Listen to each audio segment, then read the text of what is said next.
Hi everyone, welcome back to Gate City Bank Field at the Fargo Dome. North Dakota State is into the semifinals for a 6th consecutive year after a dominant win over South Dakota State, getting a little bit of payback after the Jacks beat them here in Fargo back in October. With Mike McFeely, Eric Peterson, and Jeff Kolpack, I'm Dom Izzo. This game, I think, was decided, Jeffrey, in the second quarter on a 20-play drive where the Bison dominated there and never looked back after that. The time of possession was almost just spectacular, really. 12 minutes on the clock. And the best part is for NDSU is it kept the weapons of South Dakota State off the field.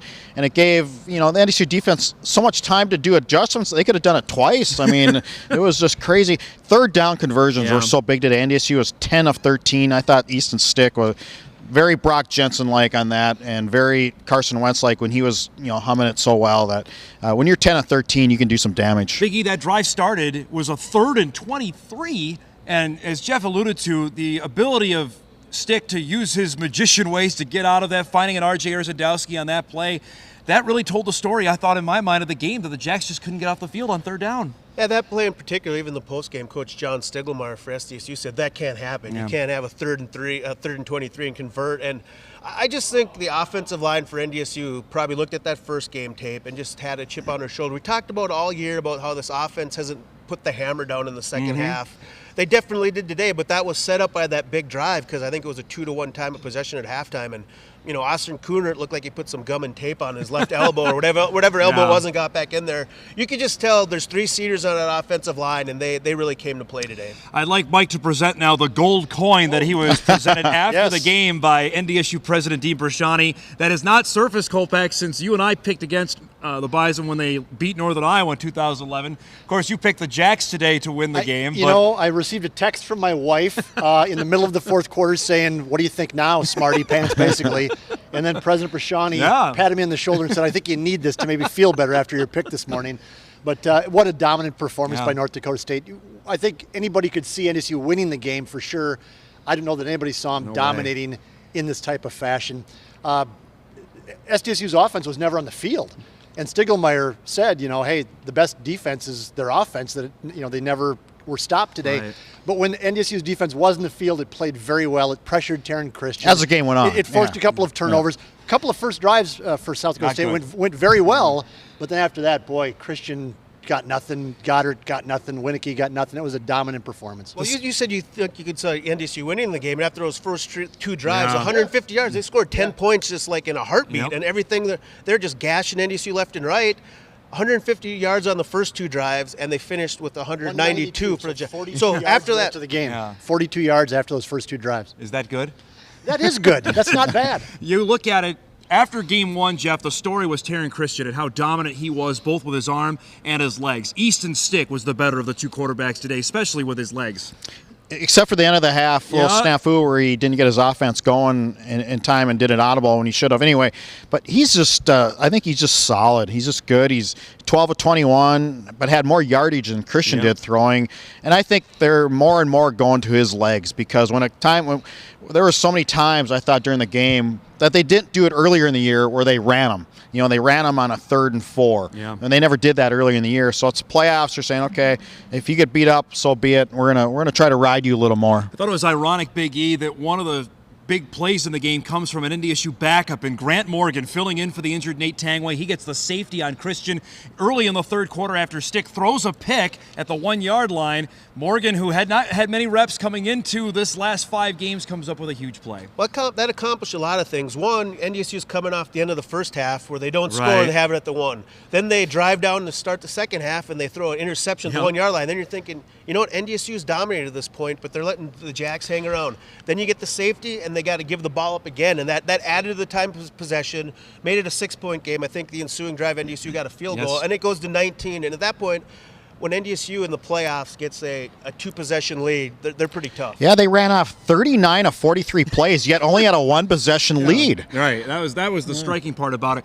Mike, we talked all week about special teams, and it turned out that the Bison special teams won the game because Cam Peterson was dead on with 2 field goals, which at the SDSU defense was stopping the Bison. He connects from 38 and 45 in 2 possessions there. If he misses, the Jacks are still in the game. Yeah, it kind of got the momentum going. There's no doubt about it. But in the end, you can sum it up somewhat this way: is Caleb Butler in the first game played fullback for NDSU. Caleb Butler was the fullback because they were so short of bodies in the running game. Today he had 2 sacks back-to-back on Taryn Christian. And those 2 stories right there, the way they were able to control Christian and the fact they just ran the living daylights out of the ball today, game over, wasn't close. What do you make after the game that it seemed Chris Kleiman said 3 times over there was extra motivation for us to play the football game today? Well, I guess I don't know. You could just say these teams don't like each other in some instances. Does it go back to the Levon Perry thing? Does it go back to the Bruce Anderson? Go back there. I think for a long time, you and I have talked about this, that there wasn't the hated rival with South Dakota State. It was a respected rival. I'm sure they're still respected, but I think it's getting near what Northern Iowa is with the Bison. I really do, especially after what happened this season. It did. I think when you have those kind of plays that, if one team perceived it's cheap, it's going to happen like that. That's what happened. That's how Northern Iowa got going. Correct. The punch that happened about not too far on Pat away from us Pashaw. here. And the last 2 years now, a team has beat North Dakota State in the regular season, and more so Montana than South Dakota State. Montana thought they won the Super Bowl last August. I mean, they were celebrating like they just won in New Orleans, and that came back to haunt them, I think, the next time around. South Dakota State, they won a game in October, in the middle of October, and there was a little extra, we solved the puzzle. We got these guys figured out. We can't wait to get back to Fargo to play them again. There was some motivation from NDSU to say, wait, let's put the brakes on this a little bit and let's see if you guys really got what it takes. Big E, with your great defensive mind, what did the Bison do on Dallas Goddard? Because he was, I wouldn't say invisible today, but after the first 2 drives that you guys have already alluded to, I know the Jacks offense wasn't on the field, but he was not a game breaker like it was in game 1. Well, apparently got held a lot, according to the conversation. Coach Stiglmeyer and Chris Kleiman. I think they probably mixed up coverages. I'm guessing, I didn't watch it, break it down, but I think they probably had a safety over the top. They tackled better. There's a few times they got the ball in the space on that screen, and it was like a 4 or 5 yard game. The first time they played a screen similar to set the winning touchdown, if they make the tackle, they're at the 8 yard line. Instead, he bulldozes to the 2 yard line. NDSU tackled much better. They gave him less space, and I think the theory was just contest it. If they throw the flag, fine. Just be physical, get on him. And I think with Winicky made a couple big plays, but overall NDSU tackled better. And when Christian has to get the ball in his hands just a little bit quicker, it makes a difference. So Jeffrey, James Madison is the team the Bison will face. We don't know yet. What I've heard from ESPN, it's a likely Saturday night game just because of the last couple of years the Bison have played on the Saturday morning and then they come back on Friday night. I think they're looking maybe at a competitive disadvantage over the last couple of years. They might move them back. It doesn't matter either way. James Madison scored 65 points against Sam Houston State. This is a really balanced team and a really good team. Sure look good, didn't they? Sure look explosive. Their quarterback is back too, and much more to come on the Dukes, but it's going to be it's obviously 2 of the best 4 teams in the country, and they're playing like it. Mike, the Bison had their hardest schedule ever. It was rewarded obviously with a number 1 overall seed, and I think it came to play. You wrote about that the crowd wasn't a factor up until this point. Chris Kleiman said today it certainly was. The crowd was fantastic today. They took my article to heart. They got up on their feet. They cheered for the Bison. It's all you. I'll take credit for that. Chris Kleiman, you're welcome. I got the crowd involved. But they were tremendous. They were jacked up. They were excited, and it has not been there like this all year, so don't think that it was. It's going to be, I think, even more of the same against the Dukes next Saturday night, if that's when the game is. Fans are jacked up. Well, that said, playoffs are different, and you just saw it to Crink Fraser. If he had a power 10-yard run, he was getting standing ovations. I mean, the crowd is really playing into this time of possession, grind it out, and they fed. When Crink Fraser got a few extra yards after contact, the crowd fed off of that, and probably vice versa. The other half of the bracket going on right now, Wofford leading Youngstown late in that game. Eastern Washington and Richmond just kicking off as the bottom half of the bracket continues to have chaos there.